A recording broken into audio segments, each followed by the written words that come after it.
Shabbat, nous allons, à la fin de la lecture du Chumash de la paracha de Vayechi, nous allons tous ensemble proclamer 3 fois Chazak, Chazak, Venit Chazek. Se fortifier. Dans quoi? On a fini la lecture de livre Bereshit, qui termine avec Vayechi Yaakov. Yaakov a vécu, et la paracha s'appelle Vayechi. Pourtant, de quoi il s'agit? La disparition de Yaakov, la disparition de Yosef, le dernier verset, et de toute cette génération. Là-dessus, nous disons Chazak, Chazak. Ça, c'est Vayechi. C'est ça la vie. Alors, on en parlera dans quelques instants, mais avant ça, disons merci à Kadosh Baruch Hu. Mizmor le soy de rila de coloratif de sa de le besim choboy le fana non. Donc à de l'im hu son vela nachlam av chamari sa boy shav sa de khatsre se besilo. Hoydu le bach shmay ki toy va de le lam khazdoy biad. Doy vodor emun soy prenons de la tzedaka et prions à Kadosh Baruch Hu pour le Vayechi, que la vie du tzaddik, que la vie de nous tous soit déjà atteint sa perfection, tous la dévoilée, tous là ici, dans un corps physique. Eh bien, pourquoi la paracha s'appelle Vayechi? Puisqu'en réalité, Yaakov, il continue à vivre. Comme la Gemara de nous dire, Yaakov l'omet, Yaakov n'est jamais décédé. Maintenant, exactement, qu'est-ce que ça veut dire? On va laisser ces discussions pour une autre fois. Mais aujourd'hui, une histoire. Et parfois, c'est rêve. Une histoire étant beaucoup plus puissante que toutes les explications au monde qu'on peut donner. Alors, un shliach de longue date, Rabbi Shmuel Lou, d'Angleterre, parti, je crois, déjà dans les années 60. Toujours actif, toujours plein de vie, plein d'enthousiasme, plein d'action. Il raconte une histoire suivante. Un jour, un vol de Londres, là où il est shliach, Londres, Angleterre, vers New York.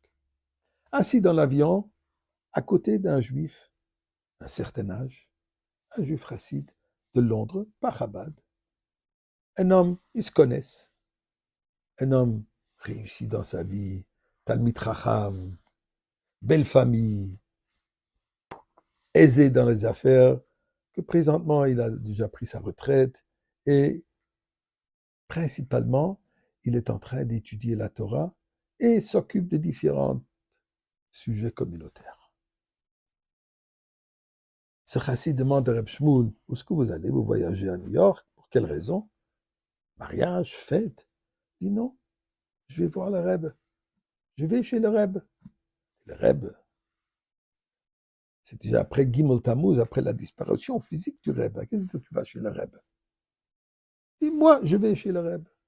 Bon, personne ne comprend pas bien ce qu'il dit, mais il laisse tomber. Plus tard dans le voyage, Reb Shmuel demande à ce chassid, il dit, est-ce que je pourrais vous poser une question?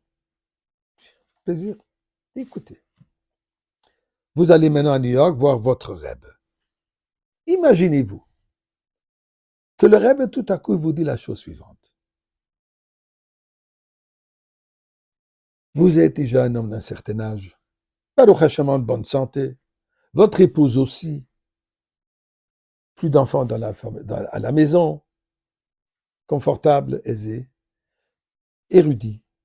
Je voudrais, lui dit, soi-disant le rabbi, son rabbi, je voudrais que vous partiez en Mexique, une petite ville où il y a 50 familles juives, qui malheureusement sont complètement perdues.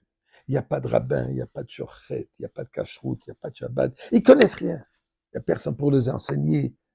Alors, vous allez pouvoir enseigner les hommes. Votre épouse sera capable d'enseigner les femmes avec tout la halachot que la femme doit savoir. Voir aussi, peut-être, si nécessaire, faire un mikveh, monter une petite synagogue. Et vous allez devenir le rave de la communauté. Est-ce que vous serez parti? Il dit ça pas plus que 6 mois. Et pendant ces 6 mois, votre rabbi vous dit, je m'occupe de tout de votre nécessaire. Je vous envoie la nourriture régulièrement. Je m'assure que vous avez un Sefer Torah. S'il y a des questions de finances, je m'en occupe. Juste allez-y. Jamais de la vie, je ne serai pas parti. Jamais le Rebbe me demandera quelque chose comme ça. Et pourquoi? Chez vous, les Chabad, vous faites ça. Mais dans notre groupe chassidique, ce n'est pas de nos coutumes. Et Reb Shmuel insiste. Mais si oui, est-ce que vous aurez accepté la demande, une demande claire, de votre Reb. Finalement, le Chassidé lui dit, écoute, Reb Shmuel, je dois vous dire, le Reb, mon Reb ne m'aurait jamais demandé de faire quelque chose comme ça. Il dit, mais pourquoi pas? Et puisqu'il sait que je ne vais pas l'écouter, il sait que je ne vais pas le faire. Il regarde Reb Shmuel dans les yeux et lui dit, écoute, alors quel Reb est vivant? Le vôtre ou le mien? Nous, des milliers de jeunes gens sortent en shlichut tous les ans. Des centaines de milliers de chassidim agissent aujourd'hui, sachant que c'est ça ce que le Rebbe demande et veut de eux. Alors qui est vivant? Chazak, Chazak, Venit Chazek, dans le concept de Vaïchid, savoir que le Rebbe est parmi nous, le Rebbe est vivant avec nous, mais qu'est-ce que nous demandons? On veut le voir déjà physiquement. Ceci, dans le fait qu'il va se dévoiler comme Mashiach maintenant, et Chazak.